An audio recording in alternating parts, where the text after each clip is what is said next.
बच्चों, आज की हमारी कहानी है सच्चाई का इनाम। यह कहानी है एक छोटे से गांव की, जहां लोग सादगी और ईमानदारी के साथ जीवन बिताते थे।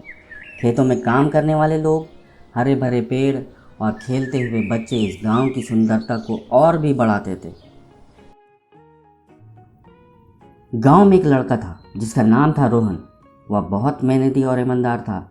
एक दिन रोहन की माँ ने उसे जंगल में लकड़ी काटने भेजा। रोहन अपनी कुल्हाड़ी लेकर जंगल की ओर निकल पड़ा। हरे भरे पेड़ और बहती हुई नदी के बीच वह लकड़ी काटने के लिए सही जगह ढूंढने लगा। लकड़ी काटते काटते अचानक रोहन की कुल्हाड़ी उसके हाथ से छूट गई और सीधे नदी में जा गिरी। रोहन घबरा गया और सोचने लगा कि अब क्या करे। कुल्हाड़ी खो जाने से रोहन बहुत उदास हो गया। वह नदी के किनारे बैठकर सोचने लगा कि अब वह बिना कुल्हाड़ी के घर कैसे जाएगा। अचानक नदी से एक जलपरी प्रकट हुई। उसकी सुंदरता और चमक ने रोहन को हैरान कर दिया। जलपरी ने मुस्कुराते हुए कहा, क्यों, तुम इतने उदास क्यों हो?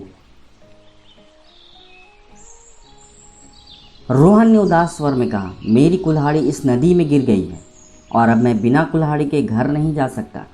उसकी ईमानदारी साफ दिखाई दे रही थी। जलपरी ने एक चमचमाती सोने की कुल्हाड़ी निकाली और रोहन से पूछा, क्या यह तुम्हारी कुल्हाड़ी है? रोहन ने कहा, नहीं, यह मेरी नहीं है।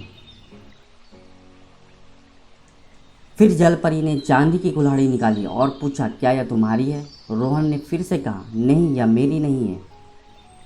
अंत में जलपरी ने एक पुरानी साधारण लोहे की कुल्हाड़ी निकाली। रोहन की आंखों में चमक आ गई और उसने कहा, हाँ, ये मेरी कुल्हाड़ी है।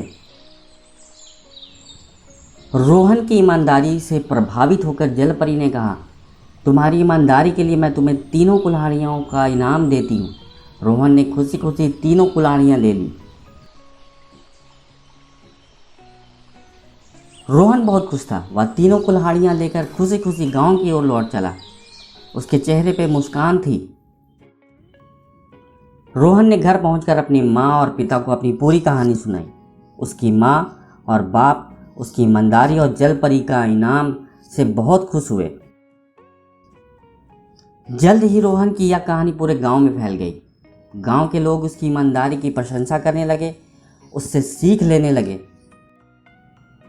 प्यारे बच्चों, इस कहानी से हमें यह सीख मिलती है कि ईमानदारी का फल हमेशा मीठा होता है। सच बोलने से न केवल हमें इनाम मिलता है, बल्कि हमारा जीवन भी खुशहाल हो जाता है।